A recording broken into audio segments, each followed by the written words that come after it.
Hello everyone. तो कैसे हैं आप सभी लोग। आज की क्लास में हम लोग डिस्कस करेंगे, पहले कुछ हम लोग प्रीवियस टॉपिक्स को रिकॉल कर लेते हैं। उसके बाद आज हम लोग डिस्कस करेंगे विभिन्न माध्यमों में ध्वनि की चाल, speed of sound in different medium. ठीक है। तो प्रीवियस वीडियो में या प्रीवियस क्लासेस में हमने जो टॉपिक पढ़े थे वो थी आपकी ध्वनि की प्रबलता, ध्वनि की गुणता, ध्वनि की तीव्रता। ठीक है। इसमें था ध्वनि की प्रबलता यानी कि लाउडनेस ऑफ साउंड, ये था आपका टिम्बर, और ये आपका था इंटेंसिटी ऑफ साउंड। ठीक है। तो यहाँ पर एक लास्ट टाइम हमने एक चीज जानी थी, मैंने एक लाइन पढ़ी थी आप लोगों के सामने लास्ट वीडियो में, अगर आप लोग देखेंगे तो याद आ जाएगा कि कभी कभी हम प्रबलता तथा तीव्रता शब्दों को एक दूसरे के पर्यायवाची के रूप में उपयोग करते हैं। क्या कहा था कि जो आपकी ध्वनि की प्रबलता है ये, और जो ध्वनि की तीव्रता है, इसको हम लोग सिनोनिम के रूप में यूज करते हैं, सिनोनिम। लेकिन मैंने ये कहा था ये सिनोनिम नहीं है। आज फिर से एक बार मैं आप लोग को क्लियर कर दे रहा हूं कि ऐसा क्यों नहीं है। तो देखिएगा इसमें कि तीव्रता के लिए अगर कहा जाए तो ये होती है इंटेंसिटी ऑफ साउंड। ये किसी एकांक क्षेत्रफल से यानी कि किसी यूनिट एरिया से 1 सेकंड में, इन यूनिट टाइम में गुजरने वाली जो आपकी ध्वनि ऊर्जा होती है वो ध्वनि की तीव्रता होती है, इंटेंसिटी होती है। ठीक, ये तो एक ध्वनि की तीव्रता की बात होगी। लेकिन ये प्रबलता यानी कि लाउडनेस से कैसे अलग है। तो लाउडनेस बेसिकली क्या होती है, किसी भी कान की जो संवेदनशीलता होती है। ठीक है, संवेदनशीलता की माप होती है ये प्रबलता, लाउडनेस। ठीक है। और लाउडनेस, अब इसको और भी अच्छे से कैसे समझ सकते हैं कि जैसे आपके पास मान लीजिए कोई दो साउंड है। ठीक है। तो ये हो सकता है कि उनकी इंटेंसिटी जो है ये तीव्रता समान हो सकती है, लेकिन अगर उनकी प्रबलता की बात करें, तो उनकी प्रबलता अलग अलग हो सकती है। प्रबलता आपकी अलग होगी। ठीक है। तो यहाँ पर दो ध्वनियां समान तीव्रता की हो सकती हैं, परंतु एक दूसरे की अपेक्षा अधिक प्रबल ध्वनि के रूप में सुन सकते हैं, क्योंकि हमारे कान इसके लिए अधिक संवेदनशील हो सकते हैं। हो सकता है उसमें कोई ध्वनि अधिक प्रबल हो, उसकी लाउडनेस ज्यादा हो, उसका माध्य स्थिति से विस्थापन यानी कि आयाम ज्यादा हो। तो अगर वहां पर आयाम ज्यादा हो गया तो आपको पता है, हो सकता है किसी की लाउडनेस ज्यादा हो तो उस लाउडनेस को हम पहले सुन पाएंगे in comparison to second one. तो दो ध्वनि की तीव्रता एक जैसी हो सकती है, लेकिन उसकी प्रबलता की बात करें तो यहाँ पर हम कह सकते हैं कि एक ध्वनि को हम पहले सुन सकते हैं, यानी कि अगर उसकी प्रबलता ज्यादा है तो वो पहले सुनी जा सकती है। फिर आते हैं आज के टॉपिक पर। ये तो था प्रीवियस क्लास से रिलेटेड बात। आज शुरू करते हैं speed of sound in different medium. यहाँ पर जैसे आपको छोटा सा एक कार्टून टाइप का दिख रहा होगा, तो यहाँ पर ये बेसिकली करता क्या है सुनिएगा। ये अपने एक दोस्त यहाँ पर इसका खड़ा हुआ था कुछ दूरी पर, इससे ये उसको आवाज लगाता है, ये बेचारा यहाँ पे मुंह लटकाए हुए खड़ा था। अब ये जब इसको आवाज लगाता है, अब ये तो काफी डिस्टेंस है इन दोनों के बीच की। ठीक है। तो यहाँ पर जब इसको आवाज लगाना शुरू करता है तो यहाँ पर क्या होगा, इसके कानों तक ये साउंड पहुंचने में थोड़ा टाइम लगेगा। ये इसलिए नाराज था क्योंकि इसको दोस्त खो गया था। अब ये इसने इसको आवाज लगाई दूर से तो ये सुन ही ना पाए, क्योंकि यहाँ पर मेरे कहने का मतलब ये है कि ध्वनि जो है जब एक स्थान से दूसरे स्थान तक जाती है तो उसको वहां पर टाइम लगता है। ये बेचारा मेले में दोनों लोग भाई साथ में गए, दोनों दोस्त साथ में गए, ये बेचारा अपना मस्ती से घूम रहा था, ये इसका हाथ छूट गया, ये कहीं रह गया तो इसका मुंह लटक गया, तो ये इसने इसको आवाज लगाई। तो यहाँ पर हुआ क्या, इससे पता लगता है कि ध्वनि का एक स्थान से दूसरे स्थान पर पहुंचने पर क्या लगता है, टाइम लगता है। अब इसको एक और एग्जाम्पल से समझते हैं। जैसे इधर कुछ दिन पहले बारिश हुई थी। ठीक है। तो रेनी डे भी डिक्लेयर हुआ था, सब कुछ वैसे। तो जैसे इसमें क्या होता है, अक्सर इन आपका जो बारिश के दिनों में क्या होता है कि आप लोग देखते होंगे कि आकाश में या आसमान में या स्काई में, Hindi medium, English medium, Sanskrit जो भी आप समझ पाए समझ लीजिए, बरसात के दिनों में आकाश में बिजली की चमक तथा कड़क, जो रेनी डेज होते हैं उसमें आपकी क्या होता है कि जो आपकी थंडर स्टॉर्म होते हैं तो तूफान की बात होगी, लेकिन जो आकाश में जो बिजली चमकती है, जो लाइटनिंग जिसको कहते हैं, वो लाइटनिंग में आप लोग क्या ऑब्जर्व करते हो कि उसकी चमक तो हमें दिखाई पड़ जाती है सबसे पहली चीज कि हाँ देखो वहां बिजली चमकी, लेकिन कड़क दोनों एक साथ होती है। लेकिन अब चमक तो हमने देख ली, लेकिन कड़क तो कुछ सेकंड बाद, कुछ समय बाद हमें सुनाई देती है ना। दोनों चीज होती एक साथ है, लेकिन कड़क हमें बाद में सुनाई देती है। ये चीज ऑब्जर्व की। तो यहाँ इससे भी हमें पता लग रहा है कि साउंड को क्या कहते हैं, एक स्थान से या एक प्लेस से दूसरे प्लेस तक पहुंचने में क्या लगता है, टाइम लगता है। ठीक है, आगे देखिएगा।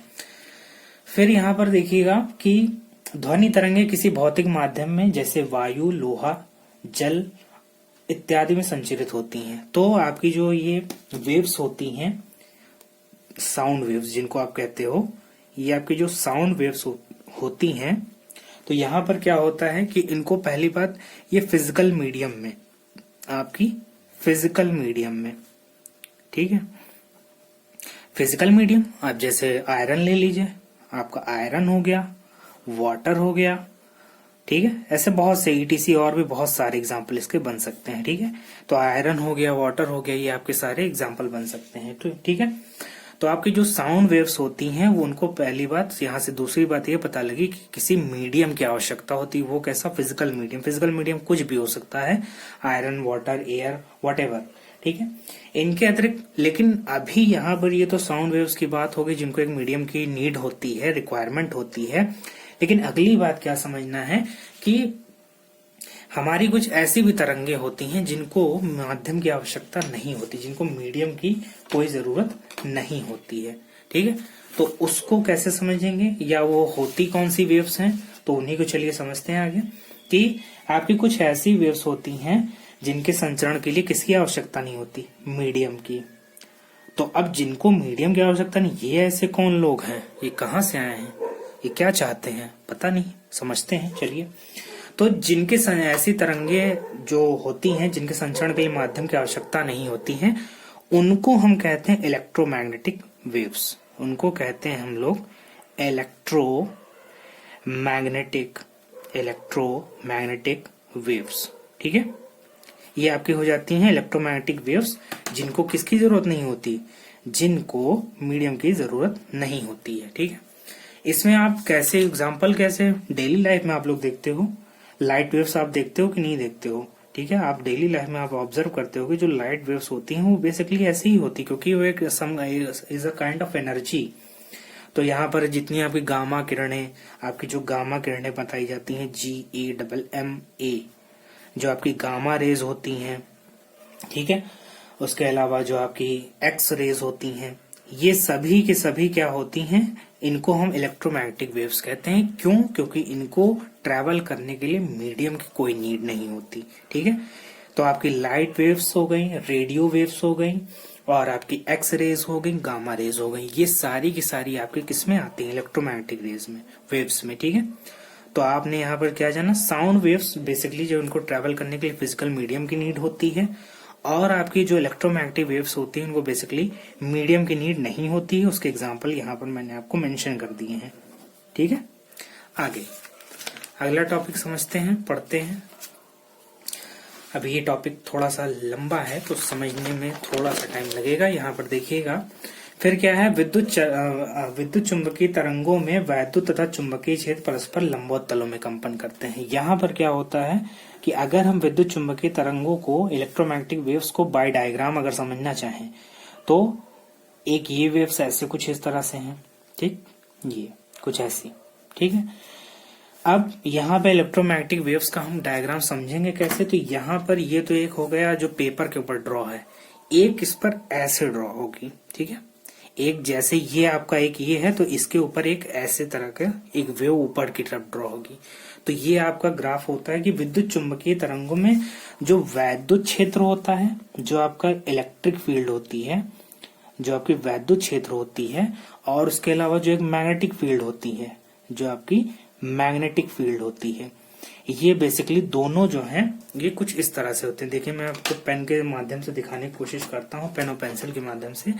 ये आपकी हो गई, ये वो वेव्स हैं जो बेसिकली इलेक्ट्रिक फील्ड को प्रेजेंट कर रही है। ठीक, ये कुछ ऐसे हो गई, ये आपकी ये मैग्नेटिक वेव्स हो गई। ठीक है, तो इलेक्ट्रोमैग्नेटिक वेव जो होंगी वो म्यूचुअली परपेंडिकुलर होंगी। ठीक है, ठीक, now moving to next one, आगे पढ़ते हैं।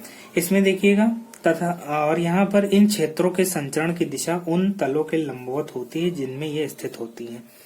तो यहाँ पर यहाँ पर जब ये विद्युत चुम्बकीय तरंगे कहीं पर गतिमान होंगी, विद्युत चुम्बकीय तरंगे कहीं भी अगर गतिमान हैं, तो वहां पर क्या होगा कि ये बेसिकली जिस भी क्षेत्र में, जिस भी, मान लीजिए यही आपका है, तो इसके परपेंडिकुलर डायरेक्शन में आपके ट्रेवल करेंगी। अतः अब जब ये परपेंडिकुलर होने का मीनिंग कहाँ से अब ये रिलेट हो रहा है, तो जिस भी क्षेत्र में गतिमान होंगी उस क्षेत्र में ये परस्पर लंबवत गतिमान होंगी। तो अब लंबवत होने की कंडीशन आपको एक पुराने टॉपिक से जोड़ रही है। लंबवत होने की कंडीशन आपको याद होना चाहिए, ट्रांसवर्स वेव, ट्रांसवर्स वेव, ठीक है। हिंदी में जिसको हम लोग क्या कहते हैं, अनुप्रस्थ तरंगे, अनुप्रस्थ तरंगे, ठीक है। तो ये आपके किसी भी माध्यम में अगर ये विद्युत चुंबकीय तरंगे गतिमान होंगी तो वो उसके क्षेत्र के लंबवत होंगी। और ये किससे जाकर जुड़ रहा है सीधे टॉपिक आपका, कि ये तरंगे आपकी अनुप्रस्थ तरंगे होती हैं, ठीक है। तथा सभी तरंगों की चाल प्रकाश की चाल के बराबर होती है। और यहाँ पर जितनी भी आपकी यहाँ पे ट्रांसवर्स वेव होंगी, यहाँ पर ट्रांसवर्स वेव, ये जो इनकी चाल होगी जिसको v से रिप्रेजेंट किया जाता है, उसकी चाल जो होगी वो प्रकाश की चाल के बराबर होगी, ठीक है। फिर इसके बाद ध्वनि तरंगे अनुप्रस्थ तथा अनुदैर्घ्य दोनों प्रकार की हो सकती है। लेकिन अगली चीज क्या है, ये तो पता चला कि यहाँ पर इसकी जो चाल होती है वो किसके बराबर होती है, ये बराबर होती है प्रकाश की चाल, ठीक है, लाइट की स्पीड के बराबर, प्रकाश की चाल के बराबर। लेकिन अगली बात एक और बहुत इंपॉर्टेंट, वो बात क्या इंपॉर्टेंट है समझिएगा, कि यहाँ पर जो आपकी सभी ध्वनि तरंगे होती हैं, वो खाली आपकी ये जरूरी नहीं है कि जो आपकी साउंड वेव्स हों, जो आपकी साउंड वेव हों वो आपकी खाली और खाली ट्रांसवर्स हों, ऐसा कोई जरूरी नहीं है, ऐसा कोई जरूरी नहीं है। वो आपकी लॉन्गिट्यूडनल भी हो सकती हैं, ठीक है। अभी समझते जाइए, अभी धीरे धीरे सब समझ में आ जाएगा। तो यहाँ पर ये जरूरी नहीं कि आपकी जो साउंड वेव हो वो खाली ट्रांसवर्स हो, वो आपकी लॉन्गिट्यूडनल भी होती हैं। लेकिन यहाँ पे बेसिकली एक स्पेशल केस यहाँ पर इलेक्ट्रोमैग्नेटिक वेव्स को लिया गया है, जो कि यहाँ पर अनुप्रस्थ तरंगों को रिप्रेजेंट करता है। और यहाँ पे जो वेव्स की जो स्पीड होगी वो बेसिकली लाइट की स्पीड की इक्वल होगी। और साउंड वेव का जरूरी नहीं कि वो आपके ट्रांसवर्स ही, वो लॉन्गिट्यूडनल भी हो सकती है। अब अगली बात ये आती है कि ये जो आपकी साउंड वेव्स हैं, ये आपकी साउंड वेव्स ये कहाँ कहाँ ट्रेवल कर सकती हैं? क्या हर जगह ट्रेवल कर सकती हैं? हर जगह मतलब क्या कोई भी तरह का सॉलिड, लिक्विड, गैस, कोई भी मटेरियल, सब एयर सब में ट्रेवल कर लेंगी?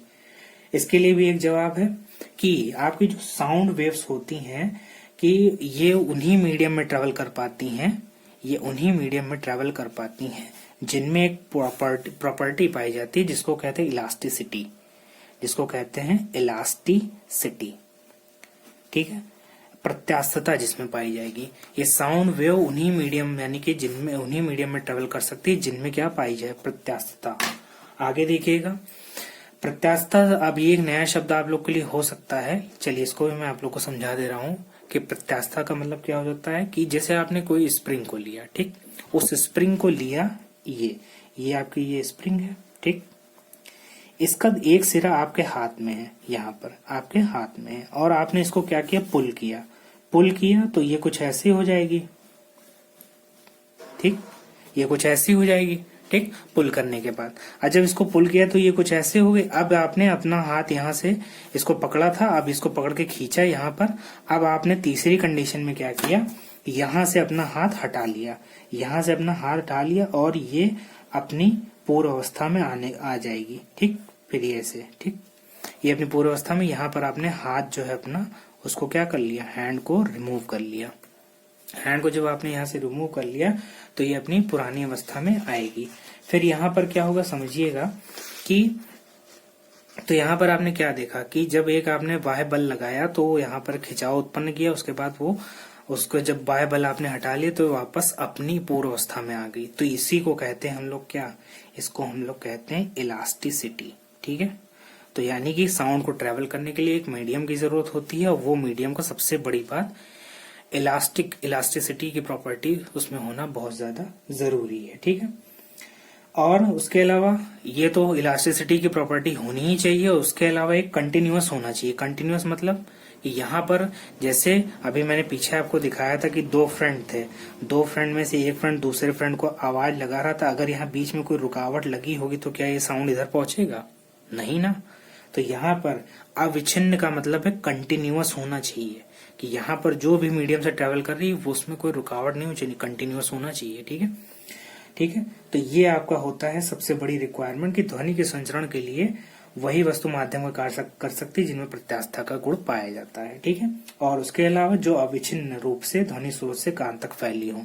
और यहाँ पर जब तक इस फ्रेंड की इस वॉइस और इसके बीच में अगर यहाँ पर मीडियम कंटिन्यूअस नहीं होगा तो इसकी आवाज इस तक नहीं पहुंचेगी। ठीक है, तो ये दो चीजों का होना जरूरी है। दूसरी चीज कौन सी है? कंटिन्यूअस होना। ठीक है, पहली चीज इलास्टिसिटी और दूसरी आपकी कंटिन्यूअस होना। ठीक है।